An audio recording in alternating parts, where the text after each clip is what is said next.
Hello, dear students.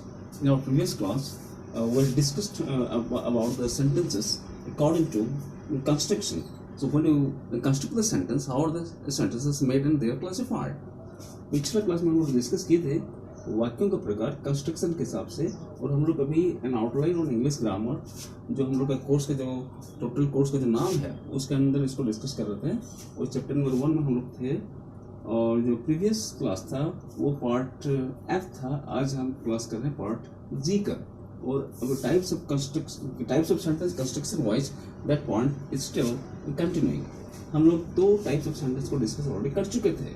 Number 1 simple sentence, that is her simple sentence में क्या होता है, एक साधारण वाक्य में एक सब्जेक्ट रहेगा और एक प्रेडिकेट रहेगा। सब्जेक्ट माने एक विषय के बारे में चर्चा होगा। सपोज फैन इज मूविंग, पंखा चल रहा है। पंखा सब्जेक्ट हो गया और चल रहा है प्रेडिकेट हो गया। इंग्लिश में जिसे को बोलते हो फैन इज मूविंग, तो फैन सब्जेक्ट हो गया और उसका चर्चा मीन्स उसके बारे में जो बताया गया that is grammatically called predicate. Simple sentence जो है वो जैसे हम लोग affirmative, negative, interrogative, imperative, optative, exclamatory इस प्रकार से डिस्कस कर चुके थे। मीन्स एक सब्जेक्ट के बारे में आप जितना प्रकार से चर्चा कर पाओगे उतना प्रकार का सेंटेंस डिसाइड होगा। I mean the types of sentences, when they are a simple sentence, that depends on in how many ways they can be made. How can the discussion be made about a subject? So हम जितना प्रकार से एक subject के बारे में discuss कर पाएंगे, according to that the types of sentences will be made. तो हम लोग पंखा चल रहा है साधारण डिस्कशन, पंखा नहीं चल रहा है नकारात्मक डिस्कशन, क्या पंखा चल रहा है प्रश्नवाचक डिस्कशन हो गया, पंखा को चलाइए आदेशात्मक चर्चा हो गया, यदि पंखा चल रहा होता पंखा के बारे में कल्पनात्मक चर्चा हो रहा है, क्या पंखा चल रहा है। तो यहाँ पर पंखा के बारे में वास्तविक सामान्य चर्चा हुआ, लेकिन जो रिएक्शन है ओके दैट इज क्या पंखा चल रहा है, what fan is moving.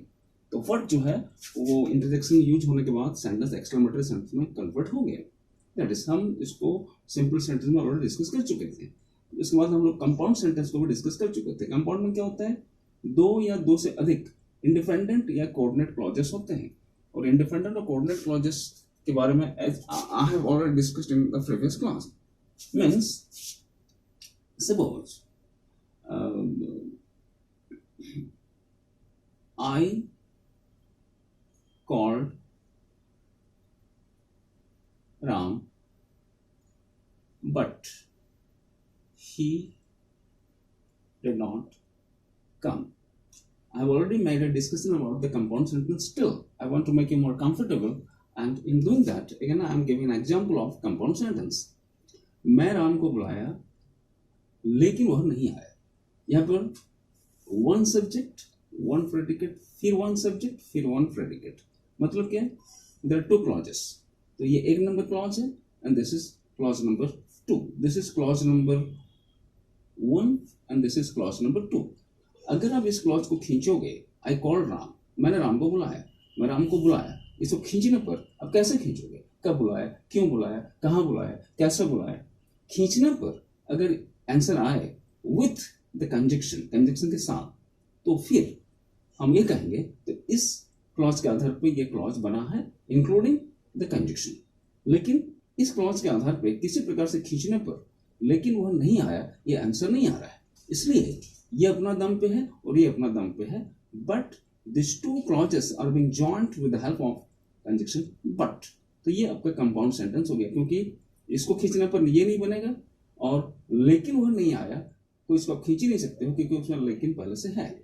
So but लेकिन वह नहीं आया, तो ये सेंटेंस से आप स्टार्ट नहीं कर सकते हो। इससे भी स्टार्ट करोगे तो इसके बाद खींचने पर इस प्रकार से आंसर नहीं आ रहा। It means this two clauses, this and this two clauses are independent in nature. Independent मतलब क्या, कोऑर्डिनेट हो गया, सेम लेवल का सेंटेंस, को माने सेम लेवल का सेंटेंस, कोई किससे कम नहीं है। Importance wise both are same, so इसको हम लोग कंपाउंड सेंटेंस कहते हैं। हिंदी में क्या है, इसको साधारण वाक्य, इसको मिश्र वाक्य कहते हैं। Next one is today's discussion will be highlighting the complex sentence. Complex complex sentence, इसको हिंदी में बोलते हैं संयुक्त वाक्य, वी आर कॉल्ड संयुक्त वाक्य। इसमें क्या होता है, वन मेन क्लॉज, मेन या फिर इसको प्रिंसिपल क्लॉज भी कहते हैं, प्रिंसिपल क्लॉज प्लस वन और मोर डिपेंडेंट और सबऑर्डिनेट क्लॉज और क्लॉजेस। कॉम्प्लेक्स संयुक्त वाक्य में एक मुख्य क्लॉज रहेगा, मुख्य क्लॉज को मेन यानी मुख्य, प्रिंसिपल यानी मुख्य, और उस क्लॉज के आधार पे जो उसको खींचने पर अगर और एक क्लॉज आंसर के रूप में आ रहा है उसको हम कहेंगे डिपेंडेंट क्लॉज। उसको अन्य प्रकार से डिपेंडेंट मतलब निर्भर, सबऑर्डिनेट मींस अधीन, मोस्टली माने डिपेंडेंट आश्रित है, किसके ऊपर आश्रित है, इस क्लॉज के ऊपर आश्रित है, पहले क्लॉज के ऊपर आश्रित है। ओके, तो आश्रित क्लॉज को इंग्लिश में डिपेंडेंट क्लॉज भी कहते हैं, और डिपेंडेंट माने निर्भर, सबऑर्डिनेट माने अधीन, mostly the meanings are same. Example के लिए आई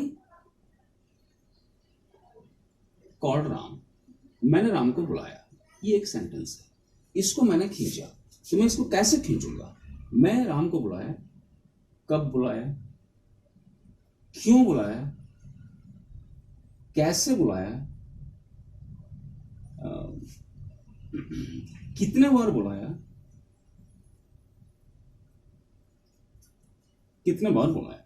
इस क्लॉज को आगे खींचने का जो लॉजिक है, मीन्स एक सवाल करोगे मैं राम को बुलाया तो कब बुलाया, कब बुलाया, जब मेरे को मर्जी लगा। आई called Ram when I liked, जब मैं चाहा। आई कॉल्ड राम, मैंने राम को बुलाया, मैं राम को क्यों बुलाया, आंसर मिला क्योंकि, because he is my friend। मैं राम को बुलाया, कब बुलाया, जब मैं चाहा। when का मतलब कब भी होता है और जब भी होता है, तो कब के बदले में आंसर मिला जब मैं उसे बुलाया, तो when मतलब जब होता है, इसलिए मैं when को यहां पर डिलीट नहीं कर रहा हूं, सिर्फ लिख रहा हूं। मैं राम को बुलाया, क्यों बुलाया, आंसर मिला क्योंकि, यहां से आंसर आपको यहां पर मिला, यहां से यहां तक, this is the answer against this question. तो ये जो है, ये इसको खींचने पर यहां से यहां तक आंसर मिला, तो इस आंसर में क्या हो रहा है, there is a subject and there is a predicate, means it is a clause, and in this clause the conjunction is included. तो means subordinate clause might be inclusive of the conjunction. फिर next जो example है, हम खींचने का तरीका क्या है, मैंने राम को बुलाया, कैसे बुलाया, जैसे मैं चाहा, आंसर मिला एज आई लाइक्ड, जैसे चाहा, आंसर मिला यहां से यहां तक, क्वेश्चन के बदले में, हाउ के, कैसे के बदले में। हाउ ऑफन, मैं राम को बुलाया, कितने बार बुलाया, जितने बार मुझे मर्जी लगा। As often as I liked, as I liked, इस क्वेश्चन के बदले में आंसर मिला यहां से यहां तक, दैट इज। और इसमें क्या है, one subject one predicate, one subject one predicate, and as I have already made it clear, where in the predicate there must be present a finite verb or a verb in the tense form। Her predicate में compulsory है एक verb रहेगा, कौन सा verb, verb के कई सारे रूप हैं, एंड कुछ verbs सब्जेक्ट के साथ जुड़ जाते हैं, उनको जिनको ग्रामेटिकली फाइनाइट कहते हैं, और कुछ verb नहीं जुड़ते हैं, नॉन फाइनाइट कहते हैं। तो predicate में एक फाइनाइट verb का होना अनिवार्य है, and finite verbs are indirectly known as tenses। हम टेंस मतलब एक प्रकार से फाइनाइट वर्ब कह सकते हैं। So in the predicate there must be a tense. तो यहां पर क्या हो रहा है, number one, I called Ram को मैंने आगे स्ट्रेच किया, सेंटेंस को आगे स्ट्रेच किया, स्ट्रेच करने का तरीका क्या है, there must be asked a question against the first sentence so that the sentence can be stretched, okay, and when you are stretching the sentence the answer will be in the form of a clause, a clause. And in clause, it is very much necessary that there must be a present a subject part and a predicate part. That is. So मैंने राम को बुलाया, कब बुलाया? जब मैं चाहा। मैंने राम को बुलाया, क्यों बुलाया? क्योंकि वो मेरा दोस्त है। मैं राम को बुलाया, कैसे बुलाया? जैसे मैं चाहा, जैसे मैं चाहा। मैं राम को कितने बार बुलाया? हाउ ऑफन, मैंने कितने बार? जितने बार मुझे मर्जी लगा, as often as I liked. तो इसको खींचने पर इस प्रकार से खिंचाया, इसको खींचने पर इस प्रकार से खिंचाया, इसको खींचने पर इस प्रकार से भी खिंचाया जा सकता है, इसको खींचने पर इस प्रकार से भी खिंचाया जा सकता है। So when you are pulling the first sentence and you are getting an answer in the form of a clause, means there will be two clauses or even more than that also. I called Ram when I liked and where I liked. मैं राम को बुलाया जब मैं चाहा और जहां मैं चाहा, ऐसा भी हो सकता है। So I called Ram when I liked and where I liked. For that reason, there is mentioned one or more dependent or subordinate clauses. So the subordinate clauses are not surely to be in the form one in number. The subordinate clauses might be more than one also. That is, but to identify a complex sentence, you must know that when you are pulling a sentence and you are getting an answer in the form of another sentence, and when you are getting another sentence, that sentence will be not recognized as a sentence, rather that will be recognized as a clause. So you pull this sentence and you get the answer in the form of a clause. So after that, this will not be recognized as a sentence, and this part will also not be recognized as a sentence. So you're getting this these things in the name of clauses. ये उसके बाद main clause हो जाएगा और ये subordinate clause, main clause, और यहाँ से यहाँ तक आपका subordinate clause हो जाएगा, यहाँ से यहाँ तक subordinate clause, ये main clause और यहाँ से यहाँ तक subordinate clause, ये main clause, ये यहाँ से subordinate clause. So complex sentence means what? When you are pulling a sentence and you are getting the answer in the form of another sentence. So when in totality you are taking the whole, like from here to here or here or here or here, from here to here, that will be considered as a whole sentence, and in that whole sentence you are getting two clauses. This is one clause, this is another clause, this is one clause, this is the another clause, this is one clause, this is the next, this is the other clause, this is one clause, this is the other clause. That is complex sentence. So I am giving you another example. That is, this shows example number 1. I am giving another example. Example number 2. That is, I know, मैं जानता हूं, मैं क्या जानता हूं, मैं कैसे जानता हूं, मैं कितना जानता हूं. It is not that you can pull the sentence only in 3 ways. You can ask other questions also. मैं जानता हूं, क्या जानता हूं, मैं कैसे जानता हूं, मैं कितना जानता हूं, मैं कब जानता हूं, मैं क्यों जानता हूं, मैं कितना बार जानता हूं. In so many ways you can start the sentence. मैं क्या जानता हूं, I know what. मैं जानता हूं जो आप जानते हो, I know what you know, what you know.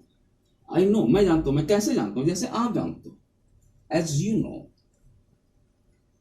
जैसे आप जानते हो. इसको खींचा, the answer I got it like this, the answer I got like this. तो ये आपका सबऑर्डिनेट क्लॉज हो गया, ये मुख्य क्लॉज हो गया, ये सबऑर्डिनेट क्लॉज हो गया. सबऑर्डिनेट मींस आश्रित उपवाक्य, और ये मुख्य उपवाक्य हो गया. आई नो, मैं जानता हूं, मैं कितना जानता हूं, जितना आप जानते हो, जितना, as much as you know, as much as you know. इसको खींचने पर, ये सवाल के आधार पे, according to this question, okay, the sentence is stressed in this form, and this is no more a sentence, and this will also no more be called a sentence, because from here to here or here or here, it will be a total sentence, whole sentence. In the whole sentence, we are getting two clauses. This is one clause, this is one clause, this is one clause, this is another clause, this is one clause, and this is the other clause. So this is main clause, and these are all subordinate clauses. That is, these are all main. This is main clause, or it is also called principal clause, principal clause, and all they are subordinate clauses, subordinate, and the subordinate clauses are also called dependent clauses. Dependent, that is dependent clauses. So today our purpose was just to identify the complex sentence. So as we have already studied, sentences can be classified meaning wise, mood wise, and construction wise. As I have discussed, meaning wise, we're getting affirmative sentence, negative sentence, interrogative sentence. Like this, there are 6 types of sentence: affirmative, negative, interrogative, imperative, optative, and exclamatory. Mood wise, it might be indicative mode, imperative mode और optative mode. Mood मतलब क्या? भाव के हिसाब से sentence कितना प्रकार के होते हैं. भाव मतलब क्या? क्रिया किस प्रकार से, किस अंदाज से सब्जेक्ट के बारे में बता रहा है. क्रिया 3 प्रकार से, 3 अंदाज में सब्जेक्ट के बारे में बता सकता है. या तो क्रिया वास्तविकता बताएगा, जैसे पंखा चल रहा है, यहाँ पर जो चल रहा है वो पंखा के बारे में सच बता रहा है. पंखा को चलाइए मतलब आप पंखा को चलाइए. चलाइए शब्द क्या कर रहा है? आपके बारे में बता रहा है. और चलाइए से आदेश का भाव निकल रहा है. यदि पंखा चल रहा होता पंखा के बारे में बता रहा है, लेकिन वो सच नहीं बता रहा है, वहां से कल्पनात्मक रूप से पंखा के बारे में डिस्कशन हो रहा है. भारत या मैच जीते, भारत के बारे में क्रिया बता रहा है जीते, बट यहाँ पर वास्तविकता नहीं बता रहा है, उसके बारे में कल्पनात्मक रूप से चर्चा हो रहा है. तो चर्चा मूड के हिसाब से सेंटेंस 3 प्रकार से होते हैं और बनावट के सेंटेंस हिसाब से सेंटेंस 3 प्रकार से होते हैं, जैसे सिंपल, कंपाउंड और कॉम्प्लेक्स. और टुडे और the point that we highlighted is that is the complex sentence. So let us stop the class today, and our next class we will be discussing in furtherance of chapter number 1 that is not still been complete. Okay, that is. Let us stop the class today.